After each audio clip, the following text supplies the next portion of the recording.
The Purple-Orange Affair. It was a particular time in the small town of Belgrove during the late stages of World War II. Amid the chaos of war, the church was a sanctuary, a place where the townsfolk clung to normalcy. Yet, normalcy was not on the guest list for Nathan and Mackenzie's wedding. The day began like any other in a world where purple and orange were the colors of the season. The church was decorated in what some might call an avant-garde fashion, with purple ribbons draped over orange banners, creating a tapestry of color that could be seen from miles away. The Dodge Challenger, a rare sight in those days, was parked outside, gleaming in the sunlight. Its paint a deep plum that matched the wedding theme, albeit unintentionally. As guests arrived, whispers filled the air. Dan, a self-proclaimed fastest rabbit catcher in Belgrove, was showing off his latest trick, a coin that could vanish into thin air, but somehow always end up behind Kenny's ear. Kenny was having none of it. He was far more interested in the spread of horrors, divorce, particularly odd-looking orange and purple deviled eggs. No one knew how they got color, and frankly, no one wanted to ask. Jacob and Josh, known around town as the Giggling Twins,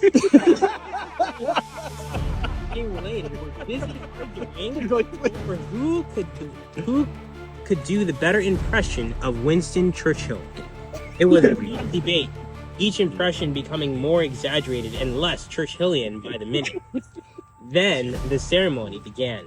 Nathan stood at the altar looking dapper in his orange suit and tie for the fashion choice that Kenzie had insisted upon. Lavender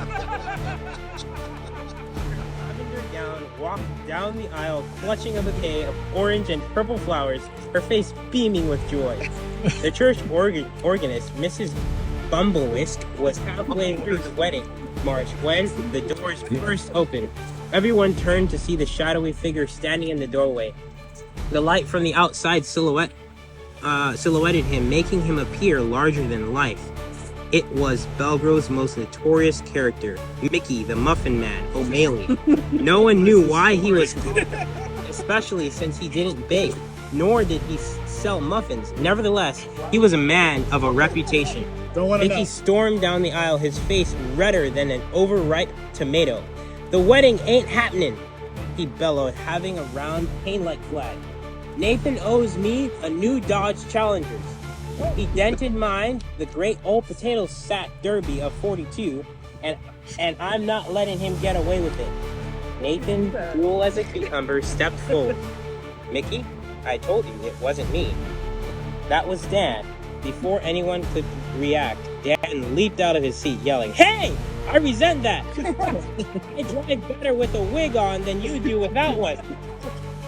Chaos erupted. Josh tried to defuse the situation. It was so bad that even Jacob couldn't giggle at it.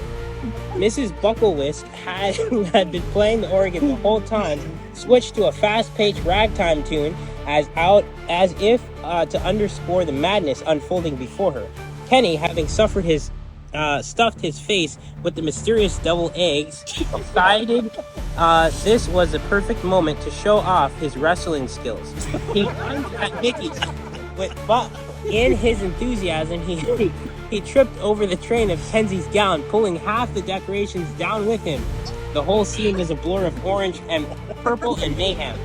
Someone, no one was quite sure, who grabbed a bunch of confetti and threw it into the air, shouting, "For king and country," which only added to confusion. In the end, it was Kenzie who restored order. She stood up on a pew, still clutching her bouquet, and yelled, "Enough!"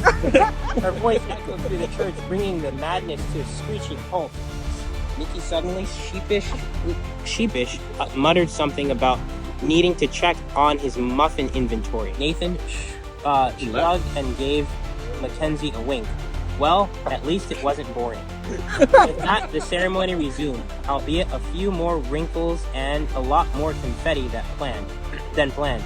The Dodge Challenger, now with a few more dents and scratches from the day's events, would later be remembered as a symbol of the strangest, most colorful wedding Belgrove had ever seen.